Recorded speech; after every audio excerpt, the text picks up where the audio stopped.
Böyle.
Şimdi Kurban Bayramı 4 gün tatildi. Normalde diğer bayramlar gibi değil tabii. Diğer bayram 9 gün tatildi. Bir de havalar da biraz ısınmıştı, sıcaktı.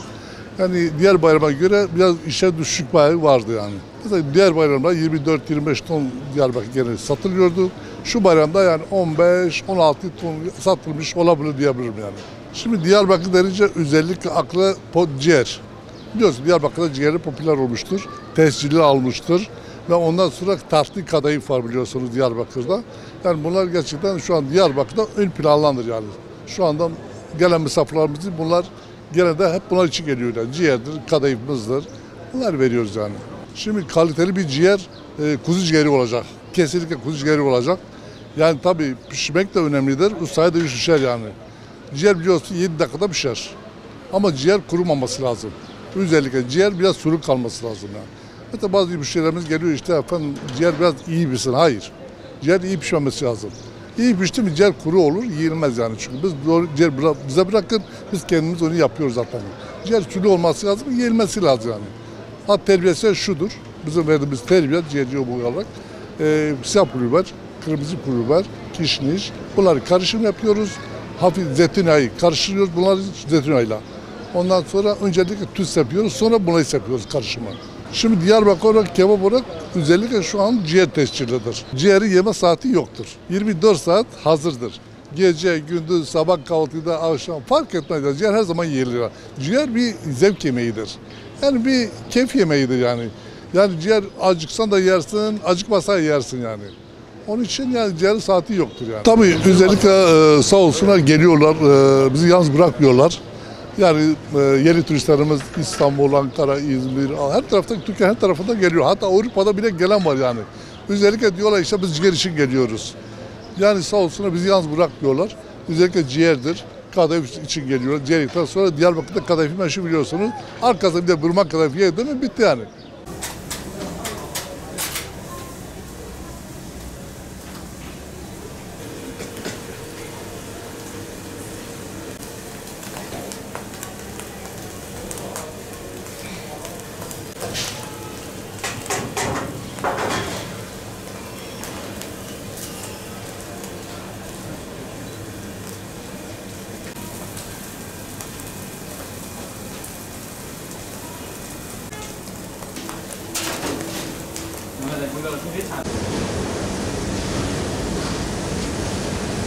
Mehmet.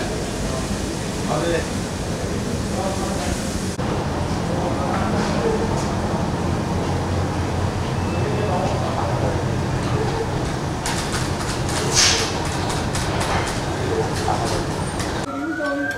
Konuşmayı da bilmiyorum. Yarım gelsene ben. Daha bakıyoruz.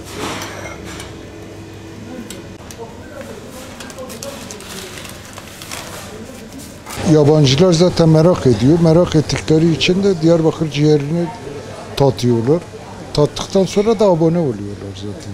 Tükettik, epey tükettik biz de. Ciğerin kalitesi orada gördüğünüzdür. Kuzu ciğeri olması lazım. İyi pişmesi lazım. güzel terbiye görmesi lazım. Bizim pişirme tekniğimiz farklıdır. Ondan dolayı bizimki farklı bir şeydir. Vallahi Diyarbakır'da ciğerin yeme saati yoktur. Sabah yenir, öğle yenir, akşam yenir, gece yatmadan yenir. Her saatte Diyarbakır'ın ciğeri yiyilir. Biz her saat yiyoruz. Bizim ciğerimiz farklıdır.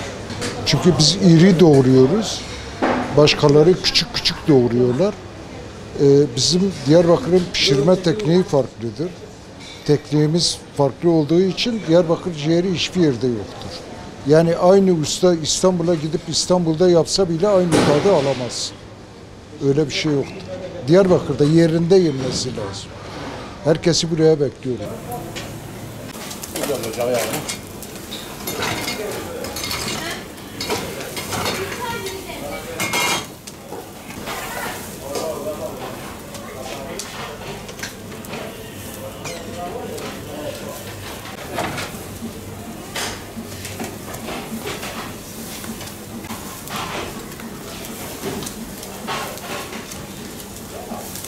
Ciğer tüketimi Diyarbakır'da şu an iyi gidiyor. Gelen yabancı insanlar var tabii. Ona göre rağbet var. Yaklaşık geçen bayrama nazaran bu bayram biraz da bir tık azaldı ama evet, geçen bayram daha iyiydi. Bu bayram ona göre bir tık biraz azaldı. Tabii mesela geçen bayram 9 gün bayram tatiliydi. Bu bayram biraz da bir 4 gün falandı. O yüzden insan aralı Diyarbakır'a belki bir az geldi ama yine çok şükür hamdolsun. Bizi doyuruyor. Abi Diyarbakır ciğeri başka memlekette bulamaz. Bu bir gerçek. Diyarbakır ciğeri farklı bir ciğerdir. Kuzu ciğeri. Yediğin zaman ağızda erir. Olayın bittiği yerdeyiz zaten ha. Sen Diyarbakır ciğeri dedin mi mesele biter. Çünkü niye? Diyarbakır'a gelen insan sabah kahvaltıda ciğer yer. Değil mi? Yani bizim kahvaltımız ciğer olmuş. Özellikle kuzu ciğeri. Yediğin zaman tadına doyamazsın. Aman ya Rabbi. Ortalama bir ciğerin pişme süresi minimum 7 dakika 8 dakika. Minimum. Aşağısı da olmaz, yukarısı da olmaz. Benim naçizane fikrimdir ki öyledir zaten. 7 dakika 8 dakika minimum. Yukarı çıkarsa pişer, çok pişer. Az aşağı inerse pişmiş olmaz. Ama minimum 7 ile 8 dakika arası.